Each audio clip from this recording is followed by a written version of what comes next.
They didn't ask his name. They didn't check the list twice. They didn't even lower their voices when they laughed.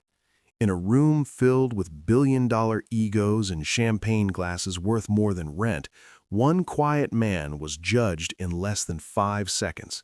Security closed in. Phones came out. Smiles sharpened. To everyone watching, it looked like another harmless humiliation, the kind that disappears into tomorrow's feed. But what no one realized was that this man wasn't lost. He wasn't confused, and he definitely wasn't powerless. Because the moment they decided he didn't belong, they unknowingly signed their own professional death sentence. And when the truth finally spoke, it didn't shout, it didn't argue, it simply ended careers. The room believed it understood power. It showed in the way people stood, shoulders back, voices carefully loud enough to be overheard. It lived in the clink of crystal glasses, in the practiced laughter that came a half-second too late, in the subtle glances toward the stage where names with weight would eventually be announced. This wasn't just an event. It was a hierarchy disguised as celebration. The Vanguard Leadership Summit happened once a year, and every year it promised the same thing: access. Access to influence, access to deals, access to people whose signatures could change lives without ever learning the names attached to them. Invitations weren't just emailed, they were earned, negotiated, sometimes bought. And everyone inside the ballroom knew exactly why they were there. Marcus Hale walked into this room without trying to prove he deserved it. His shoes were clean but unremarkable. His suit fit well but didn't demand attention. No flashy cufflinks, no recognizable logo. The kind of outfit that disappeared in a crowd like this, which is exactly why it made people uncomfortable. In a place built on display, subtlety felt like an insult. He moved past the entrance with an easy pace, eyes scanning the architecture rather than the people. The ceilings were high, intentionally so, designed to make guests feel smaller, more willing to submit to the idea that they were lucky to be included. Chandeliers cast warm light that softened sharp edges and hid imperfections. Everything here was designed to flatter power. At the registration desk, the flow slowed. The coordinator did what she always did: smile, scan, nod. Smile, scan, nod, until Marcus Hale stepped forward. Her smile paused. She typed his name once, then again, then frowned, leaning closer to the screen as if proximity would change the result. Marcus waited, hands relaxed at his sides, posture neutral. He didn't interrupt. He didn't rush her. Silence, when used correctly, can feel heavier than impatience. "I'm not finding you," she said, finally, lowering her voice, but not enough. "That's all right," Marcus replied. She blinked, unsure how to respond. Most people argued. Most people insisted. Most people pulled out phones or forwarded emails, desperate to prove they belonged. Marcus did none of that. "Do you have an invitation code?" she asked. "No." Her shoulders tightened just slightly. "Then I'm afraid you'll need to step aside." Marcus nodded once and did exactly that. Behind him, irritation began to ripple. A man in an expensive suit checked his watch dramatically. A woman adjusted her shawl and whispered something sharp under her breath. The line moved again, but the discomfort lingered, hovering in the air like an unresolved chord. It caught the attention of security. The supervisor approached with the confidence of someone who had never been questioned in this building. He assessed Marcus quickly, the way people do when they think they're being discreet but aren't. Clothes, posture, expression. Conclusion reached. "Problem here?" he asked. "He's not on the list," the coordinator said, relief slipping into her voice as responsibility transferred. The supervisor looked at Marcus. "This area is restricted." Marcus met his eyes calmly.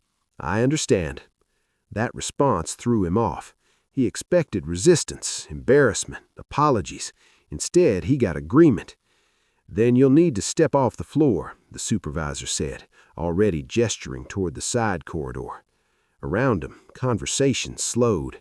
People sensed something unfolding. Phones stayed low for now, but attention sharpened. A disruption like this was rare, and rarity always drew interest. Marcus didn't move immediately, not out of defiance, but because he was listening. Somewhere deeper in the room, a voice laughed too loudly. A waiter passed with a tray of champagne flutes, bubbles catching the light. On the far wall, a digital display scrolled sponsor names worth more than most careers. Everything continued as if nothing important was happening. Marcus turned slightly, glancing toward the main ballroom. "I'll wait here," he said. The supervisor's jaw tightened. Waiting wasn't part of the script. "This is not optional," he replied. That's when a second guard stepped closer. Not aggressive, not yet, just enough to communicate direction, enough to make it clear that the next move wouldn't belong to Marcus. Eyes turned fully now. Someone near the front chuckled quietly. Another raised a phone, pretending to check messages while angling the camera just right. The moment had shifted from inconvenience to entertainment. Marcus exhaled slowly. He stepped forward, not toward the exit, but toward the ballroom edge, just enough to place himself fully in view. The move was subtle but intentional, and it irritated the supervisor immediately. "Sir," he said sharply, "you're causing a scene." Marcus looked at him again. "I'm standing." That line landed harder than expected. A woman nearby scoffed. "Unbelievable," she muttered, loud enough to be heard. The supervisor made a decision. It was the kind people make when they believe authority is absolute and consequences are theoretical. "Escort him out," he said. Hands closed around Marcus's arm, firm, professional, rehearsed.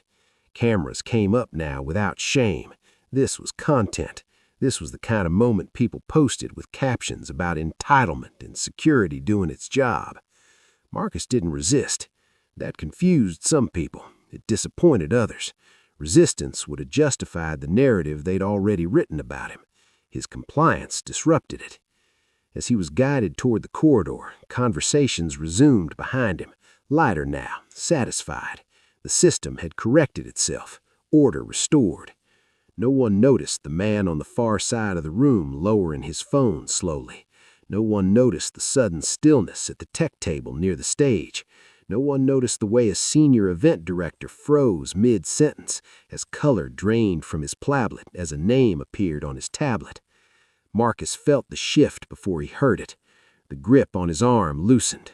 A voice crackled through the supervisor's earpiece, urgent, controlled, unmistakably afraid. "Stop. Do not remove him." The supervisor frowned. "What?" "Release him, now."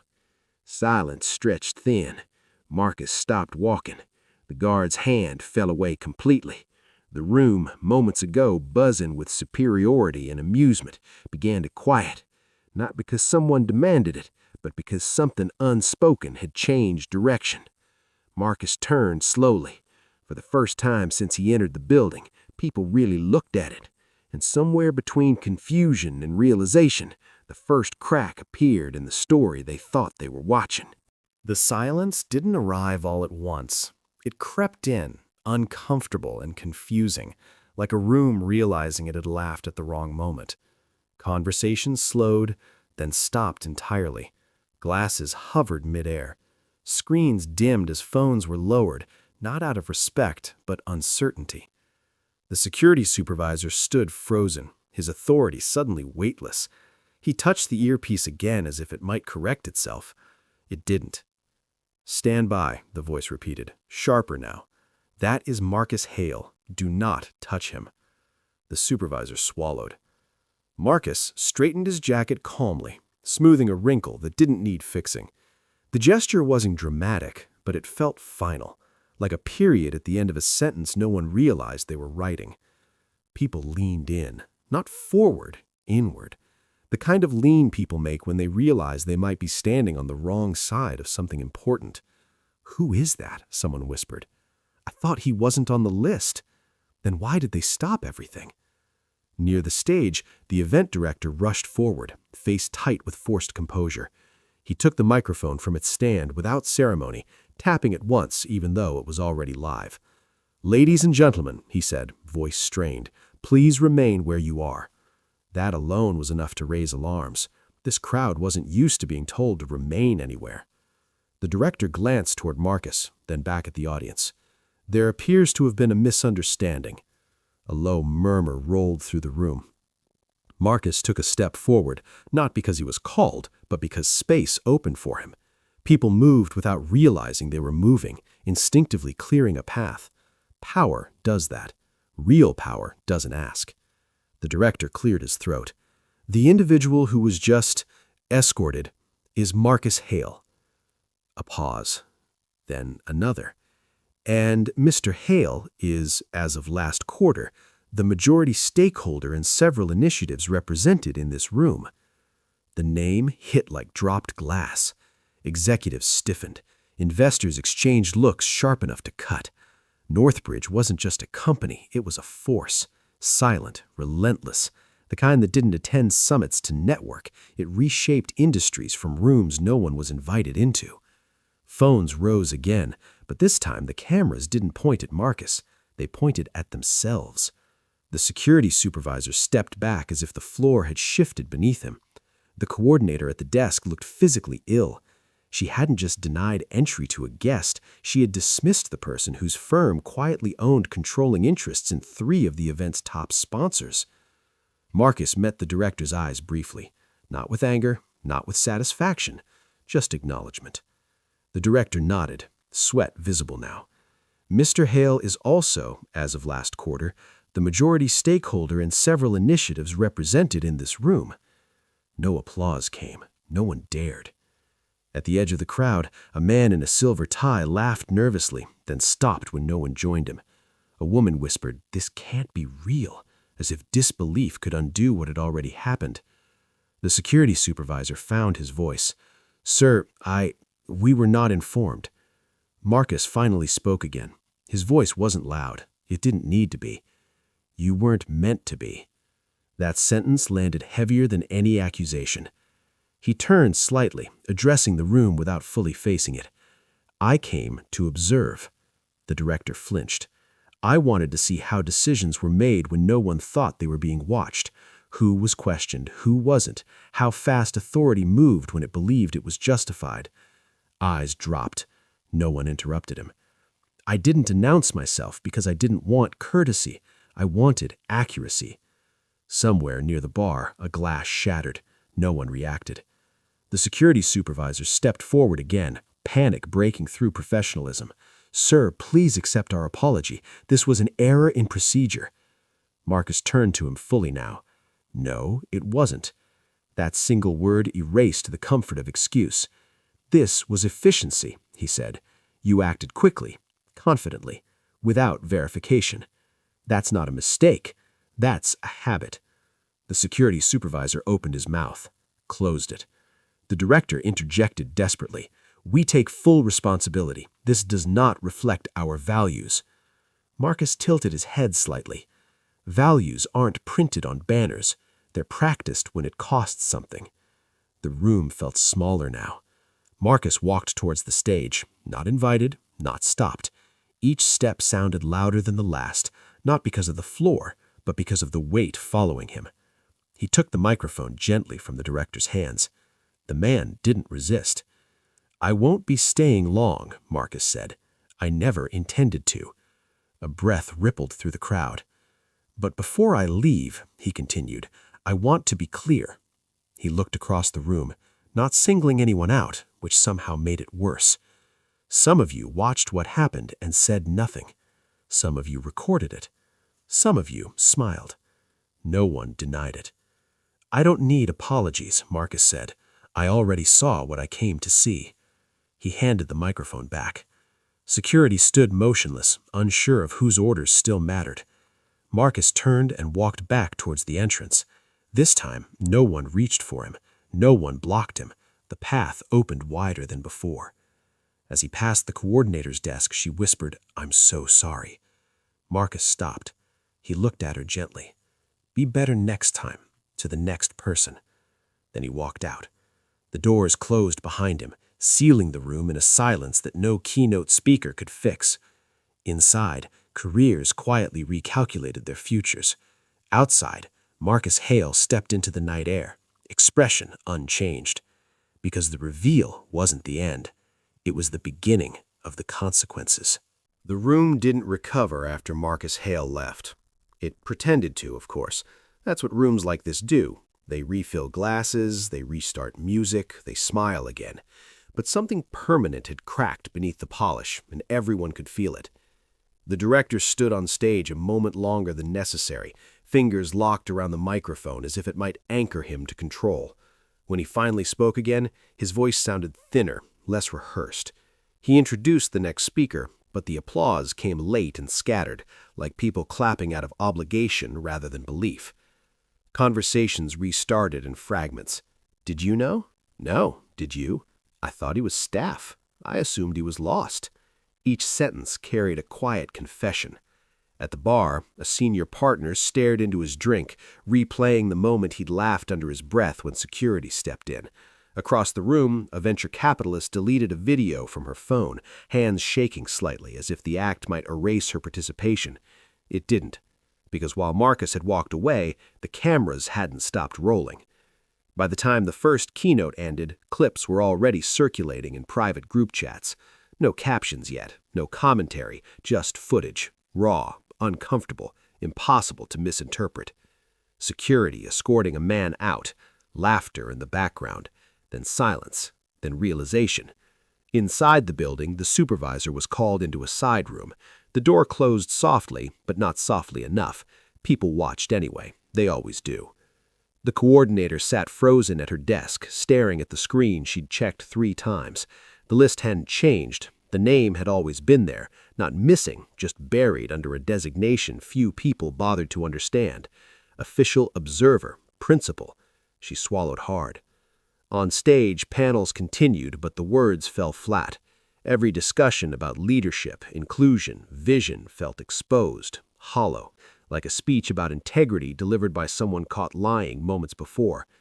Outside, the city moved on, unaware that a reckoning had begun in a ballroom full of powerful people who had mistaken comfort for correctness. Marcus Hale didn't go home. He stepped into a black car waiting at the curb, the driver saying nothing because nothing needed to be said. As the vehicle merged into traffic, Marcus looked out the window at reflections sliding across glass buildings. He didn't smile, he didn't frown. Satisfaction had never been the point. His phone vibrated once, then again. Then it didn't stop. Messages stacked quickly. Executives asking for clarification, apologies written too late, invitations reframed as requests. People who hadn't known his name an hour ago suddenly remembered it perfectly. Marcus ignored most of them. He forwarded one message to his legal team, then another to communications, then one final message to the board. Proceed. Back inside the summit, the first consequence arrived quietly. A sponsor pulled their branding from the main display without announcement. A partner canceled a private dinner.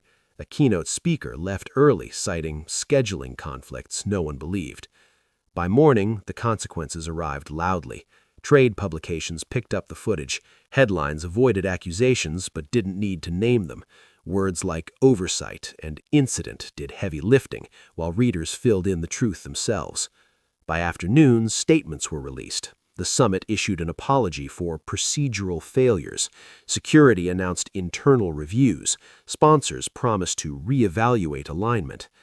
None of it landed, because the story wasn't about procedure. It was about instinct. Inside corporate offices across the city, meetings were called. Risk assessments were rewritten.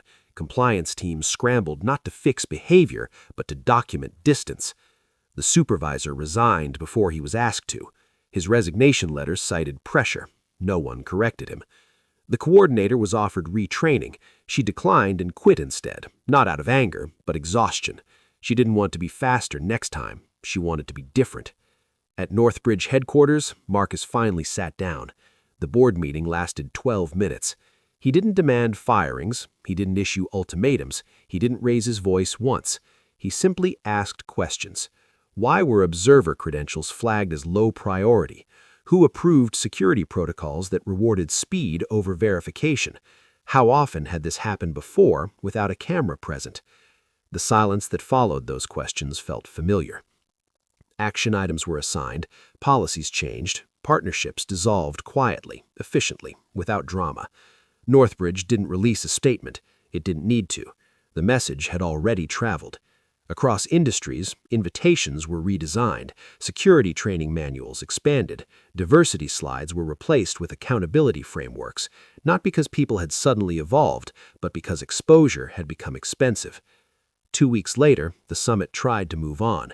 The following year's invitations emphasized openness. Panels discussed bias. Speakers referenced lessons learned. Attendance was strong, but the energy was different, careful, guarded. People watched themselves more closely now. Some called it progress. Marcus called it awareness. He returned to his routine, meetings, reviews, quiet influence exerted without spectacle. To most, he remained invisible, and that was fine.